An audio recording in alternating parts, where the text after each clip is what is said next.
So maybe can you give me a bit about what you were drawn towards when you first started your physical practice? Actually, I can say I was always drawn to physicality and physical practice, even as a child. Like, I Mm. wasn't exposed to much physicality. I mean, I was a swimmer since early ages, but I Mm. remember watching some movie at a time when someone was doing back handspring and like completely light up. And, and yeah, so I was always drawn to it. And Mm. yeah, I was a swimmer as a kid, as a very young child. And then at my school, there was all of a sudden a capoeira classes, which I took, and it brought me to actually study under Ido Portal. And so I studied capoeira for, I don't know, 5, 6 years until I was 18, and then I continued. And but we did much more than that. We did some gymnastics, some Olympic lifting, strength work, Oh, cool. martial arts, like a little bit of many things. It was movement perspective before it was called movement. Um, Incredible. So the yeah, capoeira instructors or group were really interested in a vast variety of practices. It wasn't just do capoeira, learn capoeira, play capoeira, and then that's it. I think it was Ido, wasn't the whole community. I Mm. was always interested in strength, and when CrossFit started, we did a little bit of that, and he was more like capoeira was the excuse of learning music, learning being stronger, being more acrobatic. Um, and this was the excuse for, I think, many years of research, if you ask me. Gotcha. So Ido was your capoeira teacher, or Yes, your teacher in general. yes. Interesting. So when you came to the school, let's call it a school, were you drawn to the martial art? The was it more of the performative dance, the kind of what was it that drew you in? It was the acrobatics as a kid. Mm. Was always like for many years. Um, was like a magical thing for me to watch.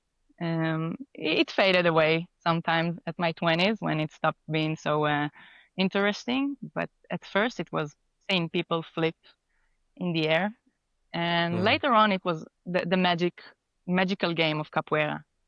Um, it's kind of yeah, you can dive into it for years, and it's still interesting and beautiful. So it was this. What makes it magic? The personal interaction that you have, uh, with someone without any words, any need, like not the usual means of communication, and yet communication is flowing, and it's very game-like. Like let's create something beautiful together rather than uh, let's let someone win.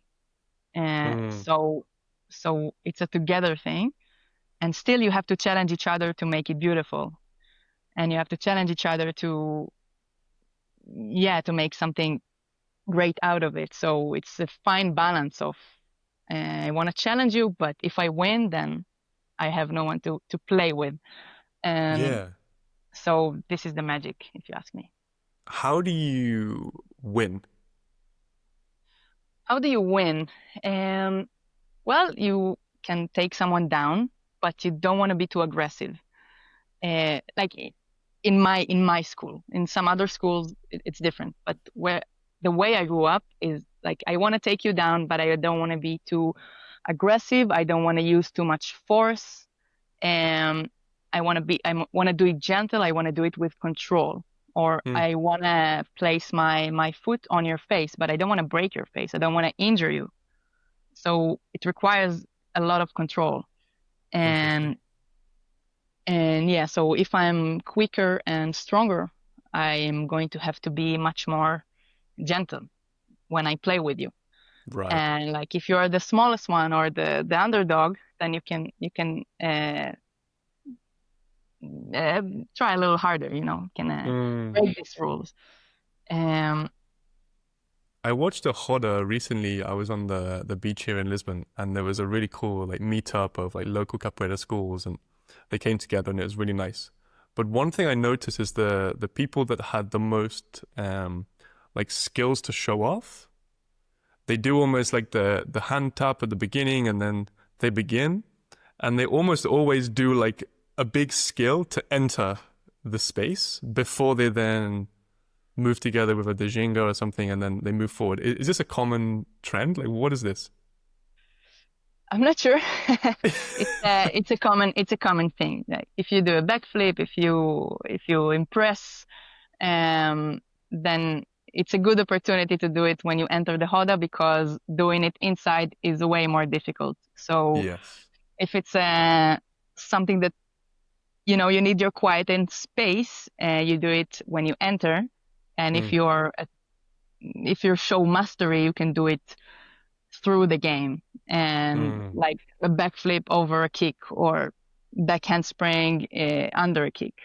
Yes. Yes. It's I got it's you. just examples, but Mm, mm, mm. that's the hierarchy of things. Did you have a specialty or something that you like would enter with? I did have some, but I used to honestly, I fucked up several times. Um, yeah, I would be like really in a good control of my backflips and my acrobatics, but several times on big hodas, I just kind of fell. One time I really crushed my knee. Yeah, I wasn't not the best acrobat to say the That's least. great. I Um, love the honesty.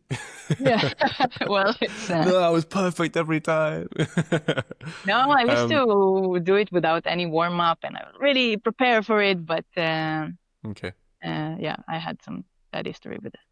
What was the environment like? So you were like mid to late teens entering this environment. Yes. What What was the the environment? environment like?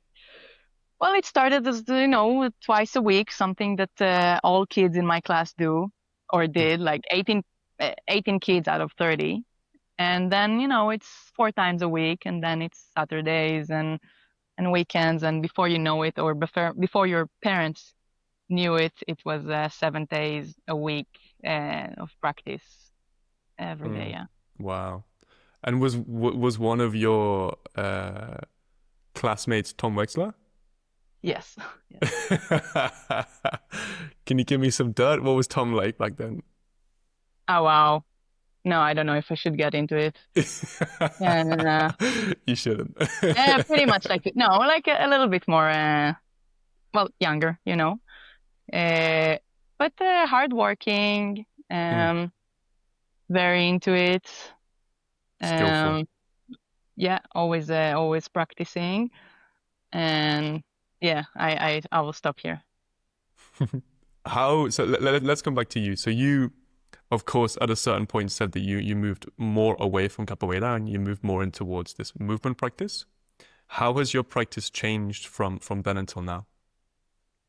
At some point, Ido left for more movement research, and I really still want to do capoeira, which I did. But after a while, kind of understood why he left capoeira, and I felt that I understand his reasons, and it's a very community practice. It has a lot of things to offer you, but if you want to be more, um, if you want to push yourself more and to be a little bit more professional, back then, my experience, yeah, not trash talking anyone, but if you want to be a little bit more professional about your training and less about fun and less about what you're good at, and if you want to explore more, and then it's not you can't only do capoeira because it's not enough. Hmm. And then the movement culture came up, and it was exactly what I wanted at the time.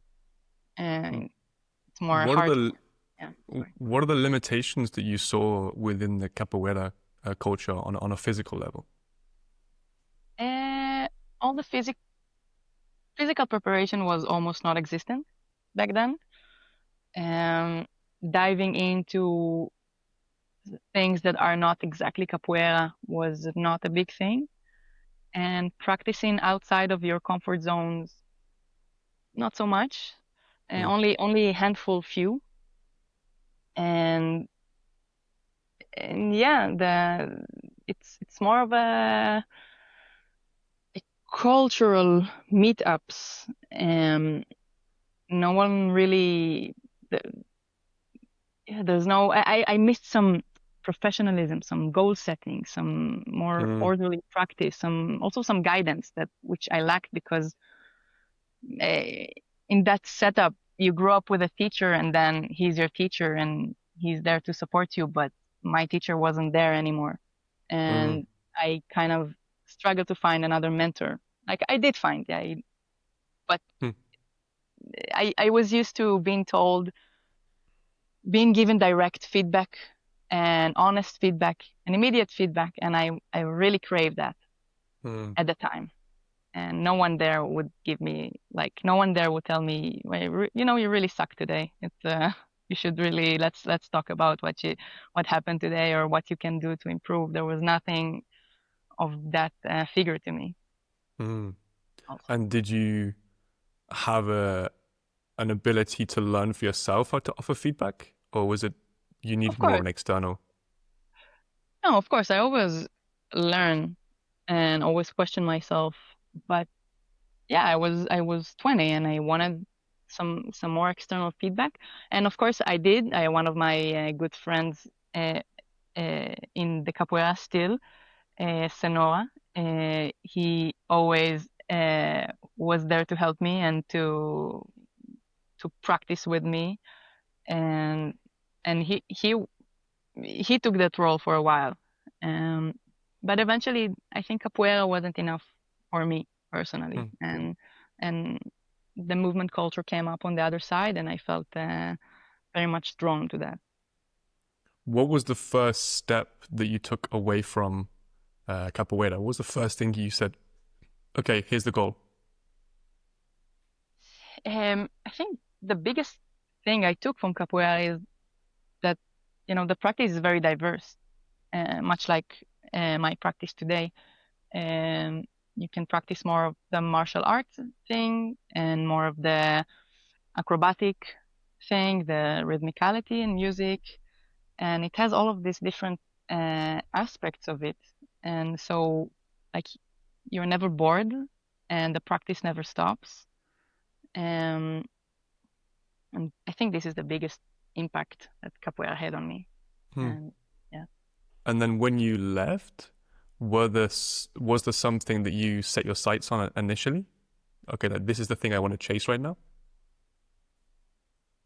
yeah, I was not nothing in particular at the time. It only happened like 2, 3 years after that. I was pretty drawn to the movement culture at the time, which was handstands, strength, and over time it grew on me as well. And uh, grew on me not. It's not grew on me. It's like I've had enough of it after a while, and I wanted to chase other things for sure. Hmm, But when I hmm, left capoeira, I wanted yeah, mostly more structure hmm. and more.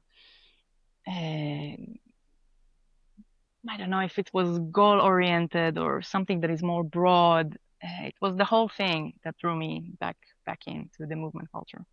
Maybe it's clarity. For me, I really dig the feeling of like setting up a program, following it, having a sense of structure, and just having a sense of clarity of my actions.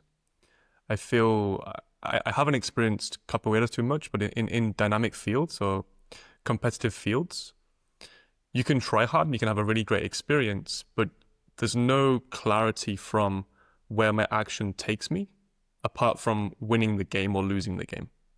Whereas in training, you can have a very clear intention of, I'm going to work on X, and through my deliberate action, Y comes away from that.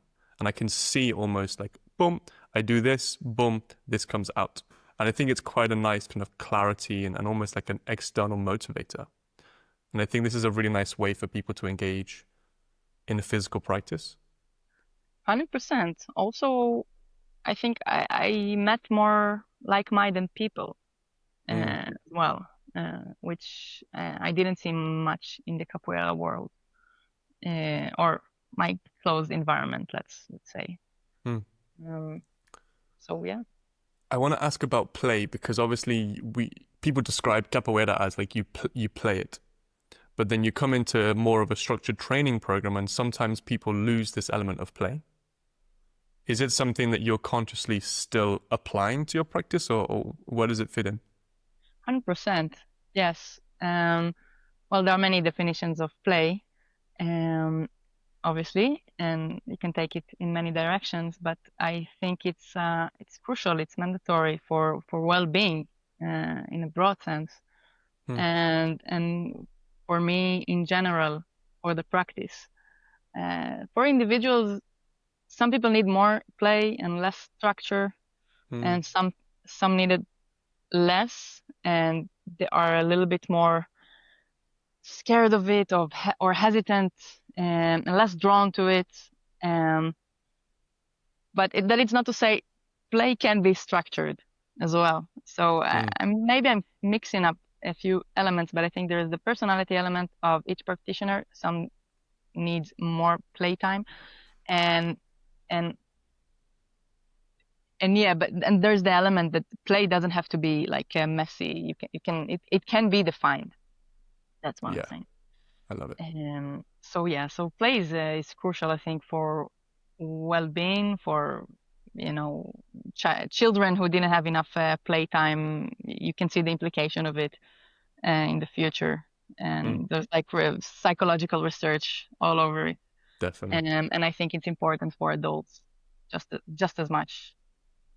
I wonder if do you deliberately, because you're also coaching, and I wonder when you're sharing play-oriented practices with people, do you work with both collaborative and competitive play environments, or are you leaning towards one or the other?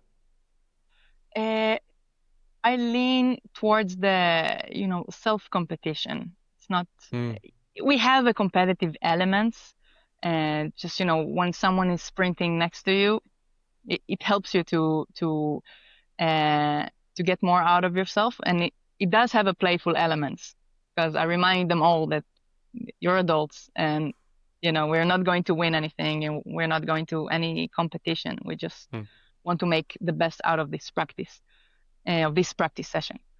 So and also not too much collaborative, also because it's very individual. So I structure the playtime in a way that each person can challenge themselves, and they mm. can be assisted by their partner. But it's not necessarily the collaborative. Depend on the game, of course, but mostly it's individual, and you only compete with yourself. I like this. I think this subjective orientation of a practice is really valuable. I think it's one of the biggest things I took from movement culture. It's understanding who you are, being able to dive into different elements of yourself and then push them forward, not in relation to a team or necessarily a communal goal, but just kind of to be better than I was yesterday, or not even better. I think there's something to say about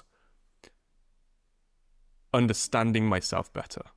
Like Exactly. not necessarily being better, just exploring more of whatever there is to explore. Smarter, I call it. Smarter. Okay. So that links to my next question, or my next point at least.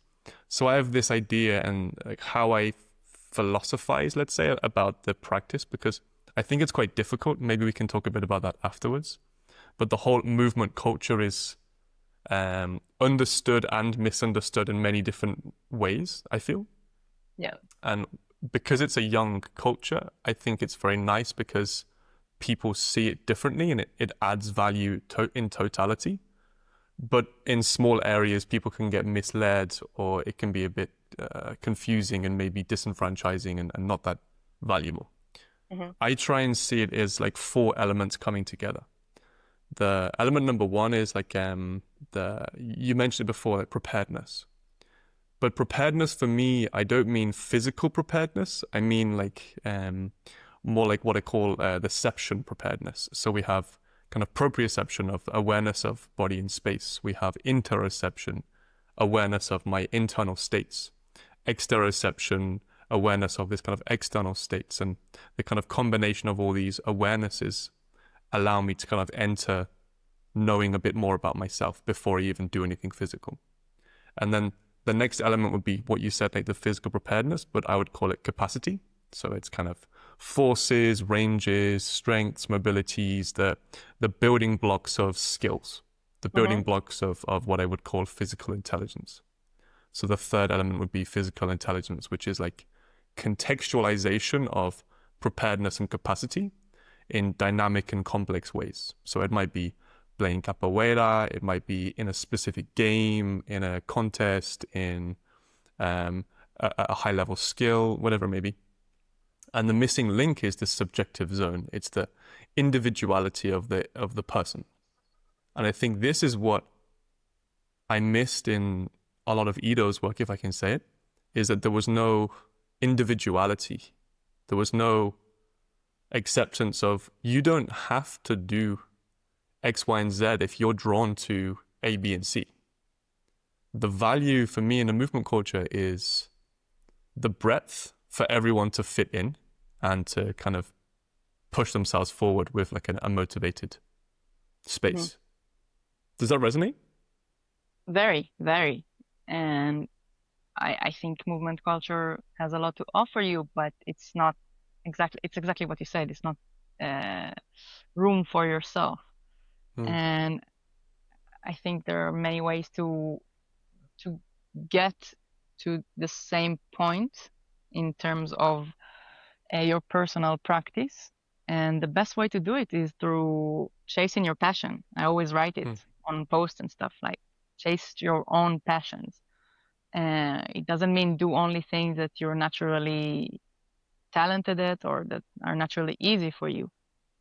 But it's like for me, I did a lot of boxing many years, and it's okay. It was okay. I didn't suffer, but really don't like boxing that much. And then, like, if I started basketball, I went to a basketball team. I was just as challenged.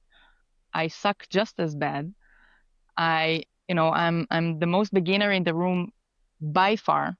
There was 16-year-olds like kicking my butt, and I'm learning.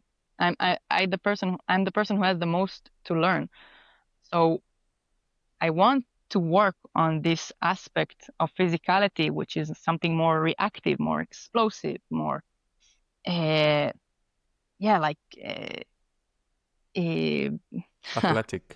Athletic, yeah. And I have this boxing setup, but I have other setups that I can challenge myself in that realm.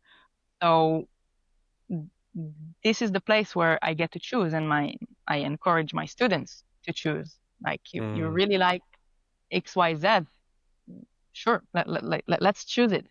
And make sure that you do things that you're good at and things that you're not good at. But within the group of things that you're not good at and will really benefit you to practice, then you can choose whatever you prefer. And I think this is for me, this is how I view like movement practice. This is great. This is a really nice nuance that I actually didn't hear before. It's embrace the suck, but make sure the suck is at least partly enjoyable, or like it resonates somehow. Yes, yeah. So you should definitely be the beginner, go somewhere that you are mostly challenged, some new environment, something that challenges you physically, mentally, whatever the focus in right now. But at least do something that you are passionate about. Like if I have to learn, or if I think I will benefit from learning music, it really doesn't matter which instrument I choose. So if I'm more attracted to piano, I'll go to piano. If it's guitar, it's guitar. But the metronome works the same way, and the challenge will be similar. So yeah, this is what I mean by that. Great. That's a really nice metaphor, actually. The music instrument metaphor I'm going to use. I'm going to steal this one. It's great. Obviously, that comes with when you enter areas that are, let's say, you're not biased towards, or that they're not so enjoyable innately. There comes a time where maybe you have to drop things. how do you know for yourself or for your students when to push through and when to say enough is enough? Yeah, this is a great question. I don't think there's a definitive answer. It really depends on the situation and how you structure your life around it. But I think that the most important element to it is like don't do it overnight. Um, Give it some time because a Mm, lot of times, you do something that you don't like and eventually it grows on you and you discover something great uh, from this discomfort. So don't nice. rush to it. But then again, after a certain amount of time, a few months, few weeks, few years maybe, like you shouldn't get up every morning and do something you don't like or, Yeah. every week. Um, so it's nuanced when to let go and when to give up. Um, and I think every person should work that out for themselves or with their coach because this is something that usually it's better if you discuss it with someone else, someone who knows you and someone who can challenge you. Yeah. Yeah, I feel you. Yeah. Let's go to how you define movement culture, or how you define what you do with people, because I think, as your eyes suggest, like it's such a difficult elevator pitch. Like whenever someone either in the culture, well, actually more likely when someone outside the culture asks me, I'm always scrambling for an answer, and it's always changing. I wonder right now, do you have a an answer? Well, the shortest one is look at my Instagram. It might help, but no, I say we start when I explain it to people, I say like we start from the basic, which is what you said, the building blocks, the capacity, longevity, seeing that you're healthy, that you're generally fit. Like we start from basic fitness, actually, Mm, because it's like the first layer. And then I tell them that we we usually choose elements that are more complex, like a handstand, for example, or acrobatics, because you can challenge your balance and your proprioception and your physicality in many ways, and you can work on your posture in many ways. But a handstand is a really great way to work on your posture, and mm, it's fun, it's challenging, and you add a lot more elements into it. Uh, so I tell people that we through this element we work on various physical attributes, but I mm. also tell them that they can live to 120 without ever doing this, and it's completely up to them. And if they're passionate about movement, they should definitely try. And yes, this is my elevator pitch. It's not great. It's Nice. like don't come, yeah, whatever. It resonates. I put out a video a few years ago, and it's something that I used to say all the time, which is the thing is bigger than the thing. And for me, it's exactly this. Like the handstand is great, but it's not necessarily about the handstand. Like, yes, it's amazing and it's cool and it's enjoyable or whatever the intro kind of motivator is. But sometimes, and well, a lot of the time, there's a depth to a learning process, and there's a depth to then Exactly. digging deeper into something, and the handstand might give you like so many other elements emotionally or yeah in your life moving forward. And I really think that's quite a nice way of seeing things. I wonder for you, do you have certain things that you find yourself saying over and over again when you're teaching someone, like the thing is bigger than the thing and da da da da da da? um I think the thing I'm saying most to people is something in the realm of it's like don't be afraid to show yourself and don't be afraid to come. And most people, like the biggest challenge is people are embarrassed to be beginners. And the by far most frequent thing I say is nobody cares about you. In the best way possible, nobody cares about you. Everyone is busy with their own like shit and just relax. Like, and of course it's a safe environment and everyone is very welcoming and whatever it doesn't matter what you say. It's innate that so many people are struggle with. And what I say most to people, and I hear the most feedback, positive feedback from this is like nobody cares about you. It's like you would be surprised how the most talented person here have the same insecurity as the least fit person who is overwhelmed with what's happening and doesn't sure even what they're doing there because it's so far from them.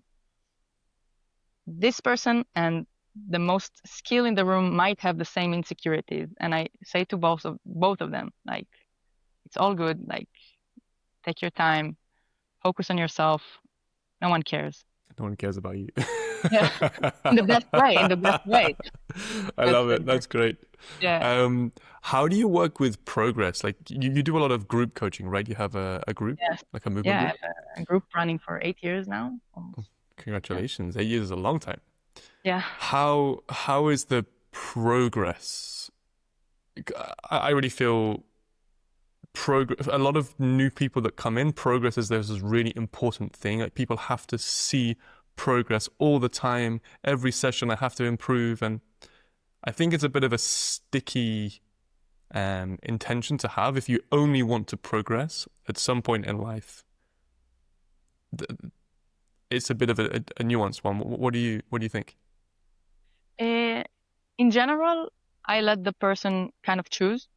Hmm. And not really, but I don't care much about progress. For me, progress it's almost like a byproduct. Well, Hmm. it always happens, yeah. And if someone is more competitive, maybe they're ex-athletes, maybe they need something that is a little bit more, then I give it to them. Then I help them to restructure their training. And what if, someone is a father of three, have a full-time job, is not it's not very important to him if he's going to move from 5 to 6 chin up. So Yeah. like I'm not going to push it. I'll just will I just want him to show up. I want him to do what he can at a particular day. I want him to feel good and to really practice. And Hmm. usually progress happens. Uh, Sometimes it doesn't, and then we go into more nuance and say, okay, if it matters, let's do ABC, and if not, maybe your skills will in this particular skill in this particular area is going to stay the same, and Hmm. maybe it's okay too. Depend on the situation, on the person, their goals, How do you and work with this person? Let's take this person as an example. So someone who's coming 2 or 3 times a week and they have like a busy life and kids and family. What are the type of elements that you present to this type of person on average? so I present most of the same elements for everyone. But I do give them adjustments. So yeah, I want them to hang. I want them to squat, to spend some time on all fours. I want them to arch their spine or at least move their spine. And I want them to develop much more nuanced control over uh, like micro movements of their own body, which is lacking in any other fields other than maybe Feldenkrais and modern dance. So most people Mm, don't have it. And these tools are crucial for, I think, longevity. And, you're going to pull your back at some point at 40 plus, and mm, you want to be able to articulate your spine and articulate your hip and know what to do with it before it happens, because once it happens, it's too late. You're gonna have to suffer until it's resolved. mm, But if you have this very fine motor awareness, motor control, then you can really help yourself. And I think it's probably the most important thing that I'm teaching.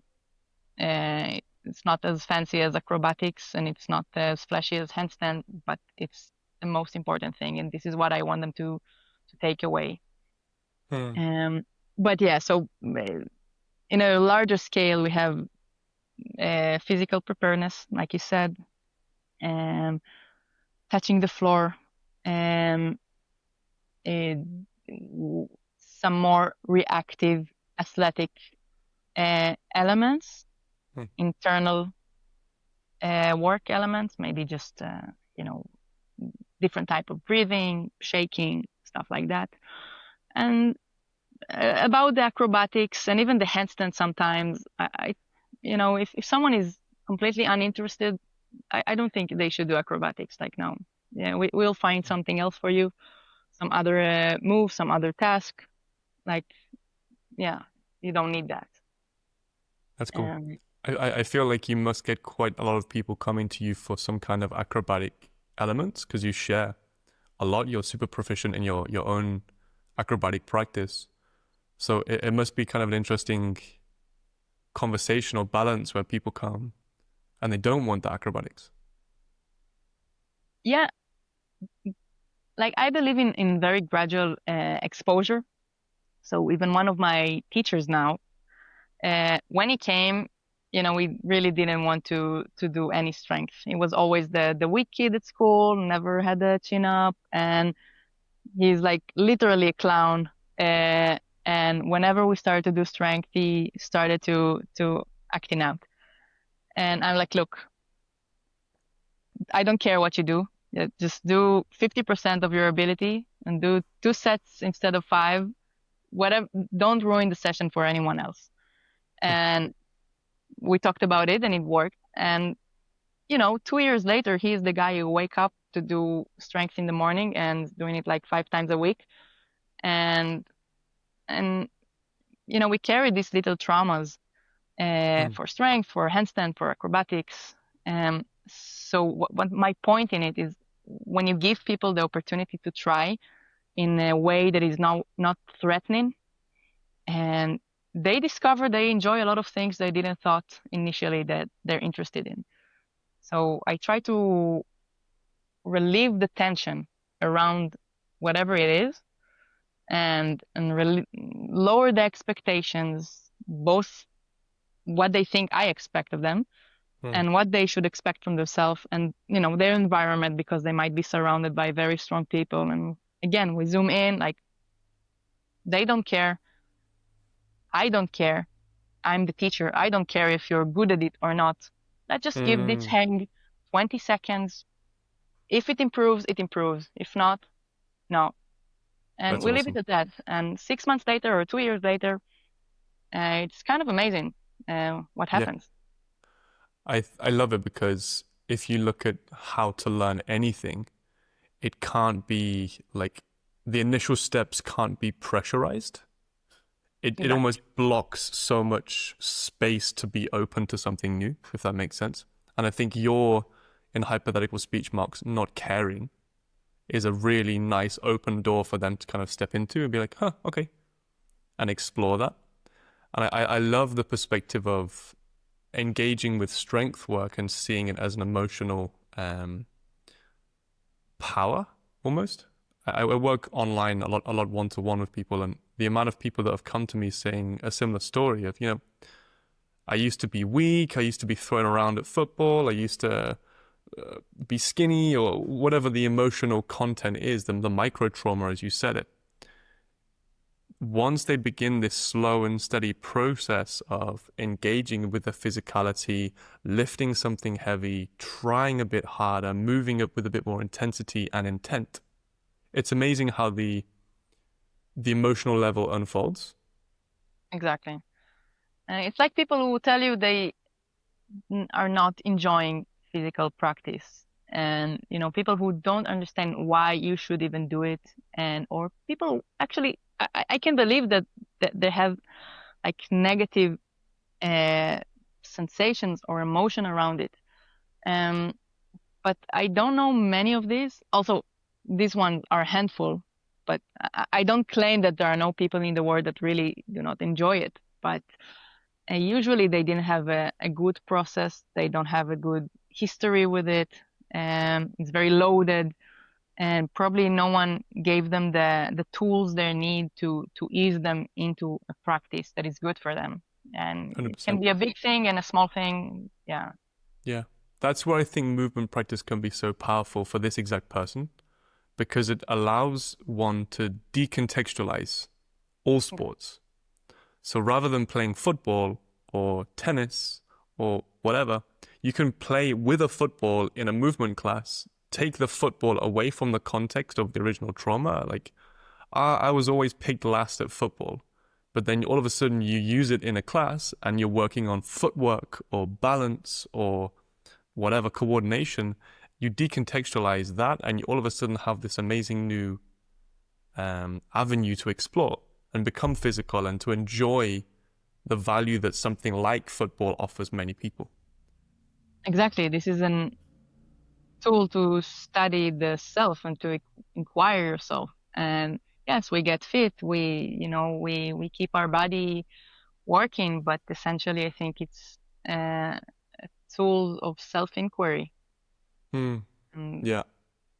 it goes a little bit deeper than the moves themselves, but I don't have to speak about it because when you come to class and you do it for a while, or you do anything consistently for a while, you see the value in it, and I think Hmm. yeah, I can intellectualize it and explain it, but I think anyone who did something for uh, some period of time knows what it means to show up every day and manage yourself and Yeah. challenge yourself. And this is where the real value, I think, lies in. What kind of a teacher are you? It feels to me right now that you're relaxed, you're comfortable. But what kinds of things are you doing? Are you showing things? Are you allowing other people to show? Are you philosophizing? Are you like how are you meeting people? Mm. Sometimes I show, sometimes not, depending on how many hours I'm teaching and stuff like that. I learned that I cannot show everything in every single class. It really depends. So yeah, I use students to show. I think it's greatly beneficial to everyone around. Hmm. Sometimes I do the class with my people, and I obviously show everything. Some people say I'm kind of soft, hard, tough love kind of coach. Hard to say. Um, I'm mostly relaxed, but I can demand a little bit more. But I'm not like sometimes I tell them like, look, I'm not your motivational coach. I'm not your Zumba instructor. Like if you're coming without energy, like it's okay, like do it chill, but I'm not here to shout at you and lift you up. It's not like it's not a body pump session. I'm not going to do that. It's not my thing. So Hmm. you have to bring the energy, and I'll match you, and I can uplift a little bit, but it's Yeah, it's not my goal or my intention. that's funny. Yeah. I have a question on acrobatics specifically. So, let's say someone's listening to this right now and they see your work and they go, "Wow, Karin moves so beautifully in this world of inversions and arching and etc." But I feel like I'm too late. I'm too old, or I'm not good. What types of things can these people do to begin their journey? Well, first of all, there are many examples showing a lot of people who manage to do great things late in life. So maybe I should post about it more. But Hmm. to this person, what I say is, you know, let go of the acrobatics. Let go of it. Why not do some bridging? Why not do some arching? Will be really good for your shoulders, for your back, or your, you know, back chain. And, you arch a lot. So let's move on the floor a bit, which is great for proprioception, for falling, rolling. It's fun. It's very relaxing to the back.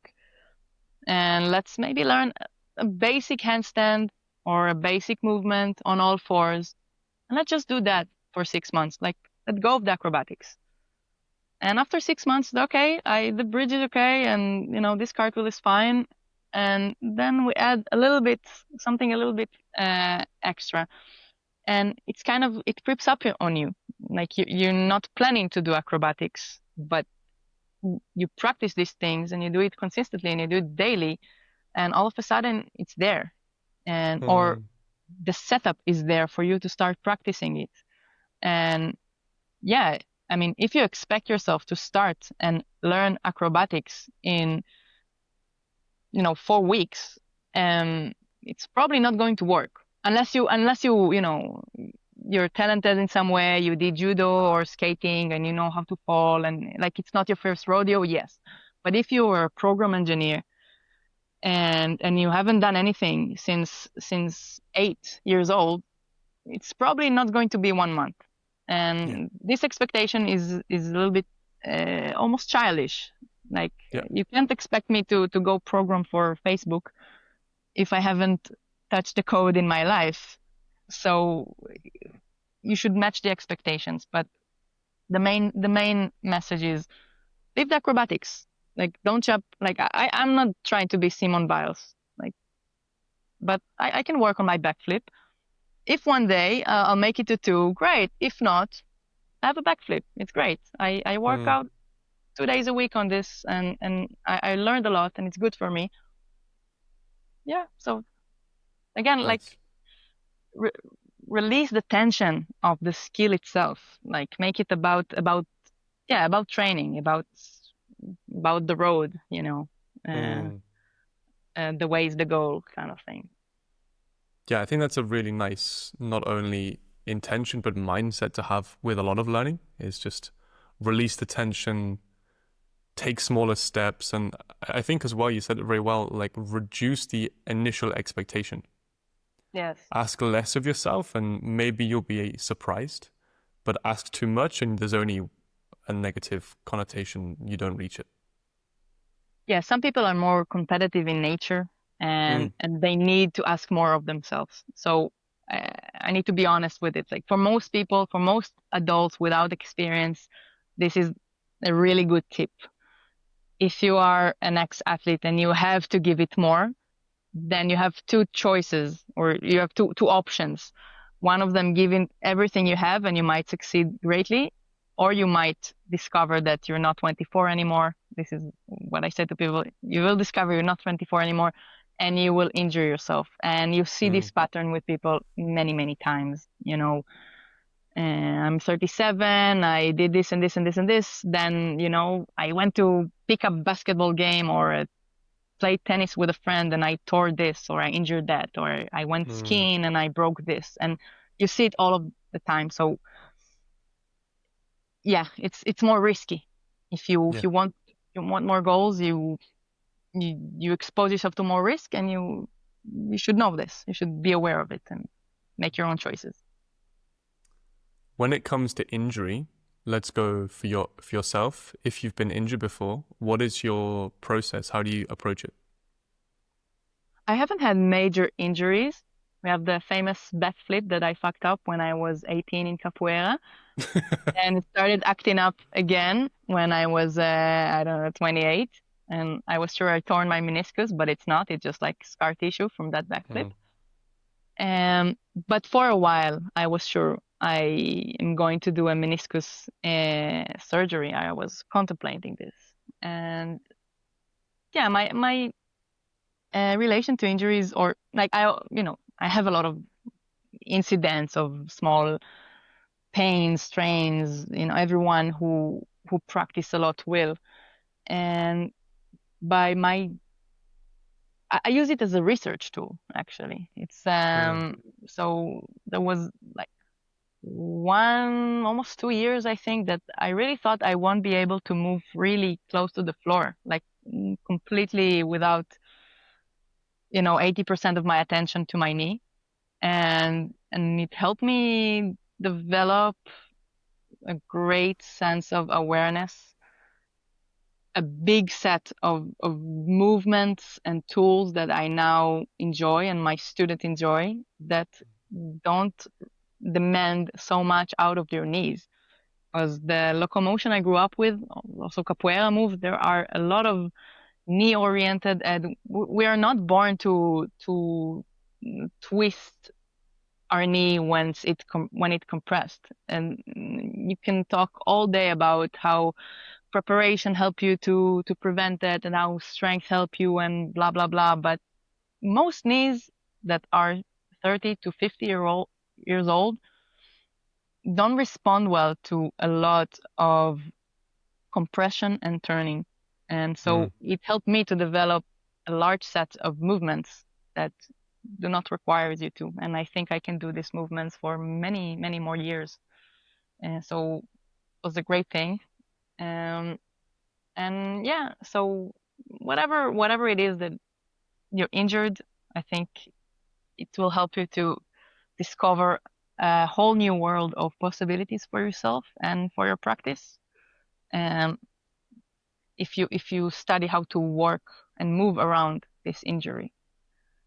Hmm. Um, so Yeah, and really be an active person in that mix. I think for me it's been really fundamental. Like I injured my knee 2 months ago now, so I fully feel you. Today was first day of like external load, which has been amazing. Um, but really the key, something I learn over and over again, is just be an active participant in the recovery. Don't just sit and wait for magic to happen or someone to save you, which I think goes for almost every issue health related that we have. It's like the more you can be an active participant, the better chance you have of recovering faster and with more potential moving forward. yeah, Um, 100% too. Yeah. Sorry. no, that's great. No, I if you wait think for the healing to happen, you're not on the right path. You should definitely see what you can do around it and how you can help yourself to recover. exactly. I think that's for me the fundamental purpose of practice is to help oneself, to help yourself, to keep going, to help yourself, to come back, to come back, to come back. Um, 100%. yes, we have this kind of slow degradation over time. We have this descendant towards old age and chaos. But of course, we can slow this rate of chaos down, and we can, of course, stay young or vital for longer if we have these goals and these practices. But I wonder, something I notice again and again, and people have asked me to ask everyone on this series is, what keeps you coming back? Because so many people I know begin something, it doesn't last. They try something new, it doesn't last. Like, what for you is it that keeps bringing you back? Interesting. I think it's the habit Hmm. of doing something for myself or my body every day, and it's the sensation that it brings. Because if you've been moving for a while and then you stopped, you probably are not going to feel great, and mentally and physically. So it starts from this, and then once you're moving, you don't want to just repeat what you just did or do the same thing every day, and it's like one thing leads to another, and then you work for one arm handstand for 2 years.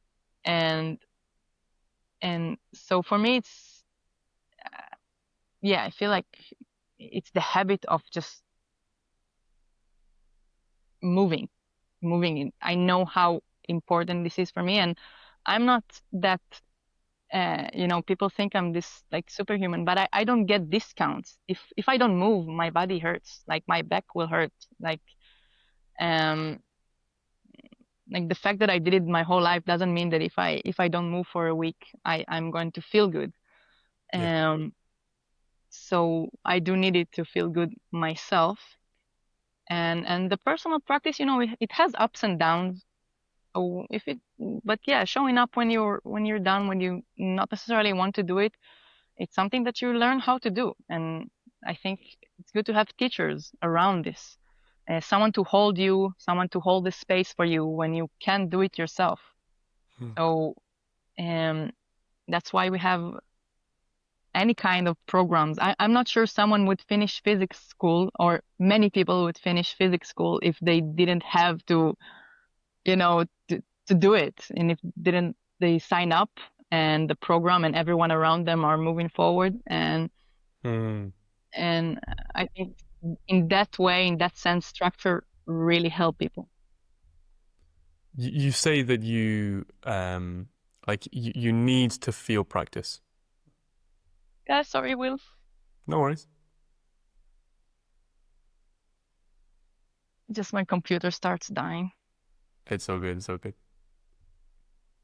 I'm gonna make sure I make a note. I'm so sorry. No worries. I'm gonna make a note of this, Karin. 1-0. Me. What was I gonna ask? I was gonna ask. Da, da, da, da. Oh yeah. So one thing you suggested is you keep coming back to something to make your body feel good. You mentioned before that some of the basics that you share with people are hanging, moving close to the floor, maybe some light arching, so on and so forth. Can you maybe be more specific for yourself? Like, what is something that is an absolute, like, you have to do it each week? I think it changes, and I think I might not be the best example. So when you specialize in movement, you often uh, you're yeah you're the opposite of the rule, the general rule. And but to the point, I have a routine of things that changes over the years. What I do now wasn't 3 years ago. Things that I learned that I should do. For example, some things of my knee rehab, I understood that I need to do, and it strikes a really interesting research around the knees and and biomechanics and posture and many things. So I have Mm, these mandatory things that I do. I hang. This is really important for me. Um, I move my spine, which correlates with what I give to people, and so I have this core elements that I'm doing, and I like to do whatever cardiovascular activity. I think it's also important, whether it's swimming, some jogging, or playful movement games. I do like to get the heart rate up, which I think it's missing in the yeah, traditional movement culture. It's like the most basic thing.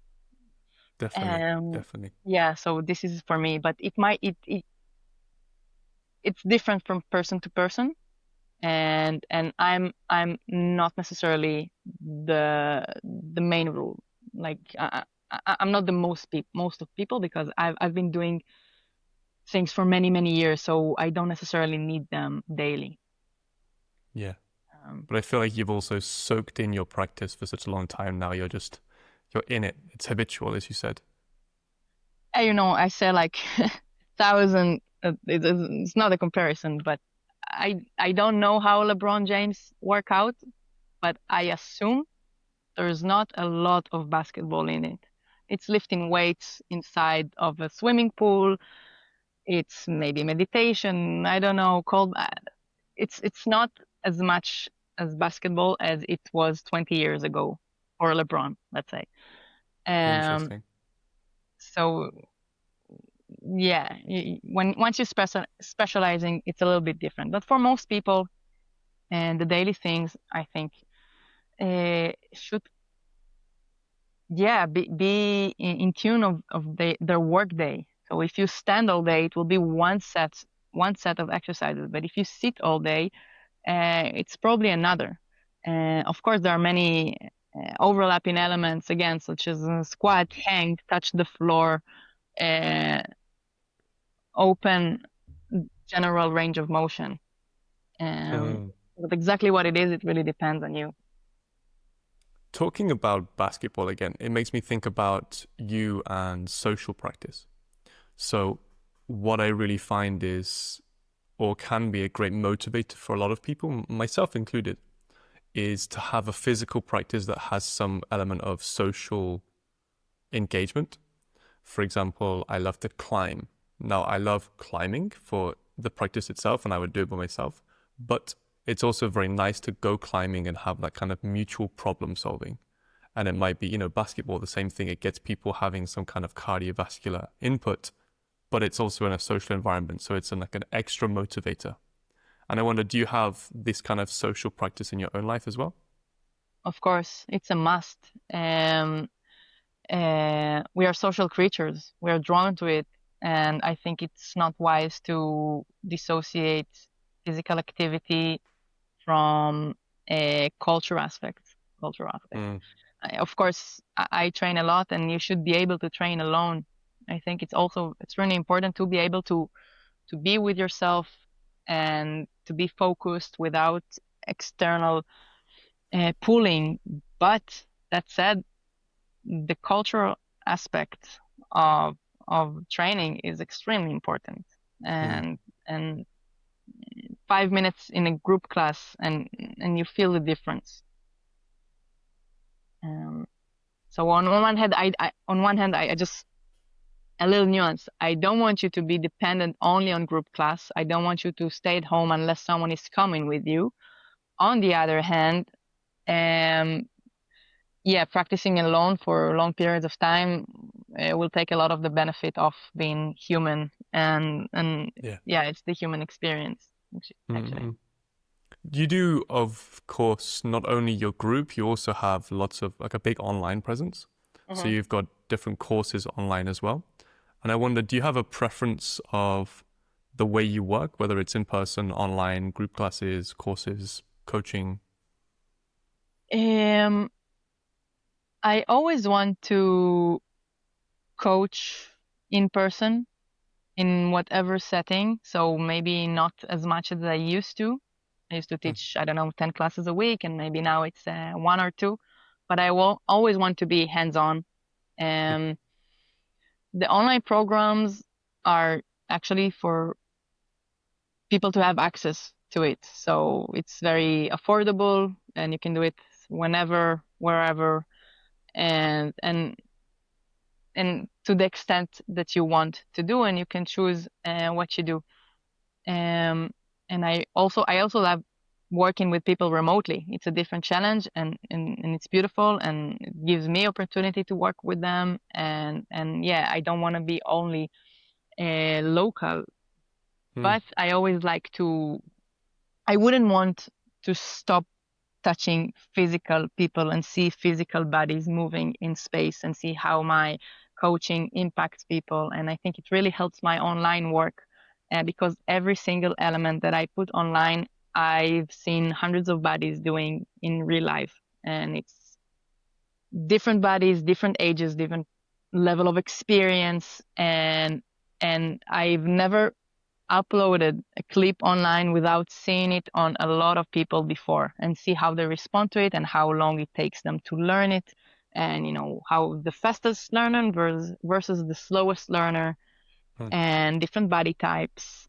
So it gives me confidence in my online work because I know I'm giving something good and something that is working essentially. Yeah. I've got a couple of shorter questions. I hope shorter. Let's see. There we go. Um, Something that maybe to come out of left field.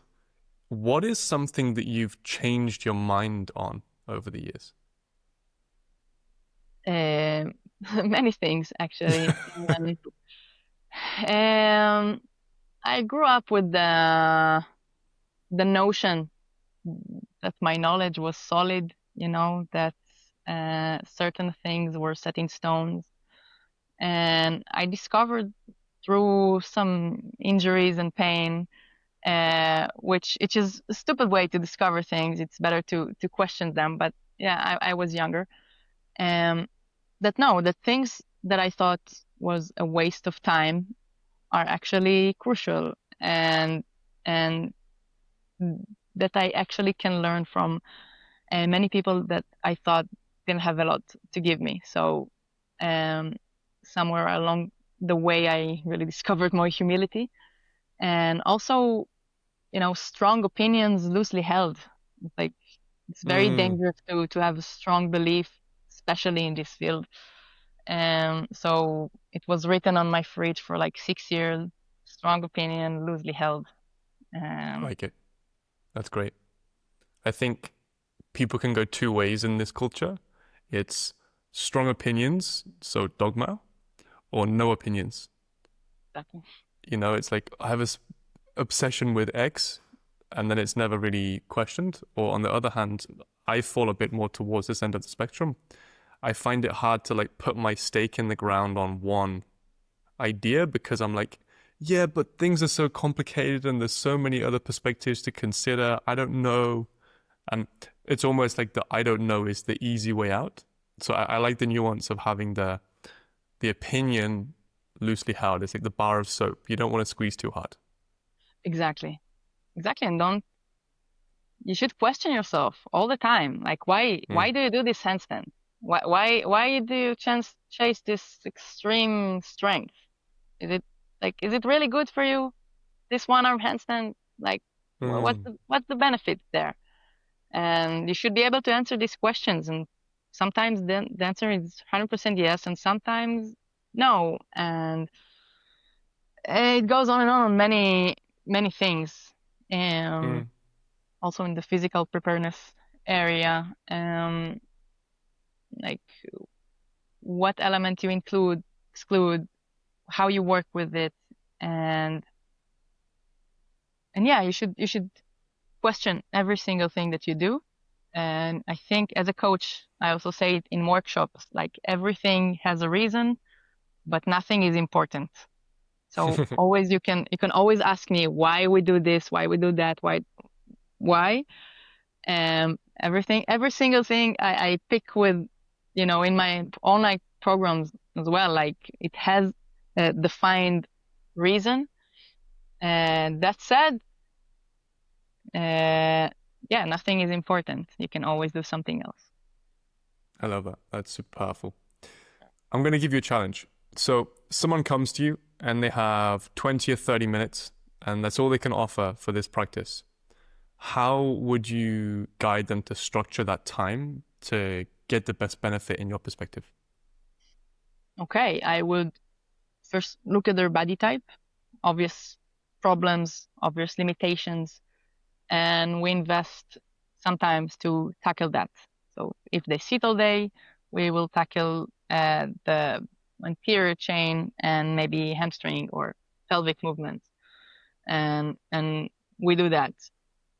Um, then we see they're strong, they're weak, they're answering the very basic requirements of fitness. Uh, if so, great. We can ask them what they're after, and maybe we can spend 10 minutes in working on some skill or building towards a skill, building the building blocks towards the skill. Because you cannot achieve everything in 20 minutes, but um, you may not be able to learn how to stand on your hands in 10 minutes, but you can accumulate like 5 to 6 minutes on your hand. So when you have more than 20 minutes, it will serve you very well if you have this capacity. Um, so again, I will look at obvious thing that this person needs, um, and to tackle that, I will look baseline fitness. Yes or no? Do I need to tackle that? Maybe, 3 sets of chin ups and push ups for this person. Maybe Mm, just very general strength. And there maybe, very pressing mobility work. Maybe their posture is off and they have to address it. mm. So I would start there. And the skills and the fun stuff is at the end of the pyramid. It's like, yeah, Nice, nice. I yeah. like it. I want to ask, do you obviously reflect a lot in some way, and you want your students to also be reflective of, why are they doing something? Mhm. Do you have any guidance or practices on reflective practicing, written meditation? What kind of stuff do you do? Yeah, sure. I for years, since I was 13, I write almost every session that I do. Um, just physically write it. It really helps me to frame it, to set up my intentions, even if it's the same practice session. Hmm, So I have this ritual that I really love. And again, I think it's helpful because when you write something, it has to you go through a process internally, and you think about it in a different way than just doing it from the top of your head. So I have that, and uh, yeah, I do some breath work. I don't know if call it meditation. Probably you can call it meditation, but yeah, weekly, beautiful. if not daily. Yeah. Can you tell me more about the written reflections? It's interesting because I feel like I also do it, but when I see other people writing down what they do in the order, how they write it, it's always so different. Do you have like a structure, or is it a bit chaotic and random? How does it work for you? Oh, usually it's pretty structured. Um, and this is the great thing. It's helpful. Like, why do I do this with this? And you have to answer these questions. And like, for example, one of my students is like a physics master, is practiced with me for like 7 years, and he wrote a session for himself and let me review it. And I was like, how much time do you have? And he's like, I don't know, 1 hour. I was like, okay, because it has like 5 sets of like this exercise, like it doesn't work. And and I think as a coach, it's very important that you do it, because if you write something extremely stupid, like it's in front of your eyes, and you can try it, and you'll try to do the session, and either you won't succeed or you will realize that it's not something that you Yeah. should do, or that's something that has a lot of benefits. Um, so, uh, Are you yeah, also to me, writing down your intention? For example, let's say you're doing, I don't know, a chin up. Are you writing down like some key aspects as what you want to gain from this, or how you want to approach it, or what you want to feel? Or 100%. So maybe not in a chin-up, but when I approach something new and the knowledge is not very well chunked in my brain, then I write, okay, like this is like I'm not going to just do like 15 exercises of whatever it is that I'm doing. I want to organize them in a way, and then okay, what's the prep work? What's the main goal? Like, mm, is this one or this one? Do I want to whatever to do jump higher, or just develop my fitness? Like, it might be a lot of jumping in the same session, but it's two different goals and two different sessions. mm, So I think when you want to construct an idea, when you want to build real knowledge about something, yes, you go from the end result to the specific. So you think, what is the main goal? What do I want to achieve? How do I group whatever content I'm working on? And what is the purpose of each individual thing within the larger structure? And yeah, you should definitely ask yourself this one. awesome. I love it. Yeah, I love geeking out about written reflections. I've done it for absolute years, and I'm Yeah. always getting students to be like, write stuff down. It's so good. Even though we have an app now and people are using the app, like I'm still encouraging people to go analog, pen and paper. Like I have it in front of me now. Like the amount of scribbles I have over the years, the amount of value that I've gained from that. That there's something quite legitimate about having something here and then putting it through something onto a piece of paper, seeing it come down, and then being able to reflect on that over time. I think it's so valuable. Um, I want to ask you one final question. Sure. And of course, this series is all about practice. What I would love to know, this is also a selfish one. What is inspiring to you right now in your own personal practice? What are the things that you're like fired up about? Um, it can change over time. So this answer is uh, it's only for the time being. Yeah, it can change. Right now, today. Right now, today, um, yeah, it's geeking out about very small thing. Like, if I told you that, I don't know, 20 years ago I was obsessed with like backflips and flashy things. Now it's the opposite. Is the smallest thing. Like, what makes the swimmer next to me move so slowly and yet like pass me as if I'm floating. Yeah. Or like very geeky running mechanics uh, stuff and jumping mechanics. And yeah, it's very geeky times we're in. Um, but yeah, it changes. It can be a little bit of obsessing about different type of dancers or rhythm work, surfing. Mm. Um, it changes and it fluctuates, and yeah. Beautiful. I just ask because I feel like passion or interest is so important in a practice. And What is if we your think about sorry? sustained, it's okay.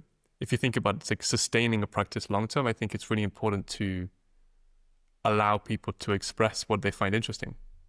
Even so, if you ask me what I'm interested in, this is a good example, I think. For me right now, I'm really inspired by arm wrestling. And I have this really fun obsession with arm wrestling. Like, I think it's so interesting. There's so much depth to something so bonehead, silly, and basic. And it struck me, like since I was a tiny kid, I'd always arm wrestle my dad, and I'd always like be excited to beat my uncles, and just I had like godparents that were big guys that were playing rugby, so I'd always like be arm wrestling the big guys.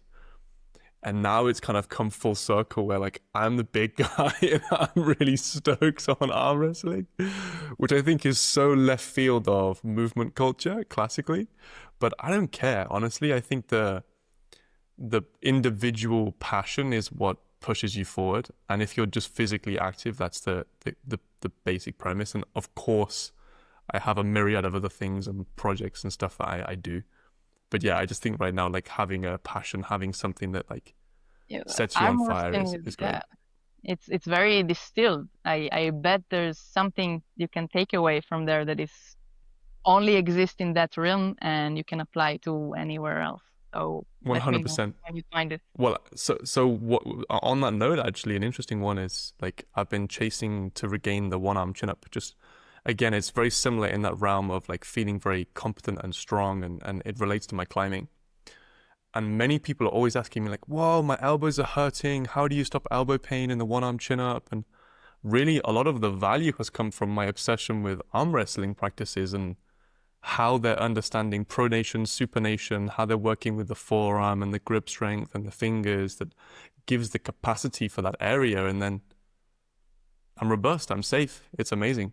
But yeah, complete left field. People are always like, what, really? But don't you do movement? Yes.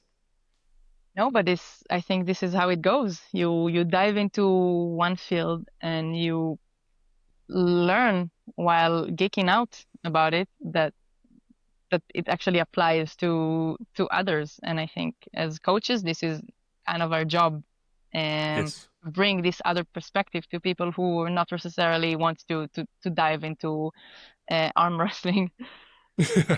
Yeah, Yeah. make this Well, this road short for them. if I can take one value point from what you've been saying today, Karin, it's that you're not associating yourself as any one thing apart from yourself. And the movement practice for you is a physical endeavor, allowing you to dive into swimming, but not call yourself a swimmer, or dance and not call yourself a dancer, or basketball and not being a basketball player. You're just Karin engaging in physical practice, and that's the beauty, I think, and that's exactly what I feel like. I'm not an arm wrestler, but I'm enjoying it right now, and that's great. Yeah, Yeah. 100%, 100%. So, the ultimate goal is for me right now is to do what I do for as long as I can. It wasn't Mm. always like this. I was more about, achieving XYZ, but now it's really just doing things for as long as I can. And and I truly enjoy studying different physical attributes, different fields, and different human pools of human knowledge, like basketball or BJJ or boxing or Mm. whatever, Mm. climbing. And fascinating. But yeah, Beautiful. but the main goal for me is like doing what I do for as long as I can. Yeah. For Yeah. sure. I love it. Okay, so we're coming to the end. I want to say a huge thank you and to allow people to hear from you, like where can they find your work? In what ways can they work with you? And how can they And contact you? oh wow, thank you. Um, through my website, everything is there. The link in bio in the Instagram, assuming you're coming from there. And yeah, online programs, one-on-one coaching if you're serious, and some workshops that I get to do, which I very much enjoy. Yeah, Amazing. And the website's called what exactly? themotionschool.com. Motion School. Exactly. The That's the one. Motion School, yeah. The Motion School. Beautiful. Yeah. Uh, Karin, thank you so much. That was Thank beautiful. you very much, Will. I really enjoyed this conversation.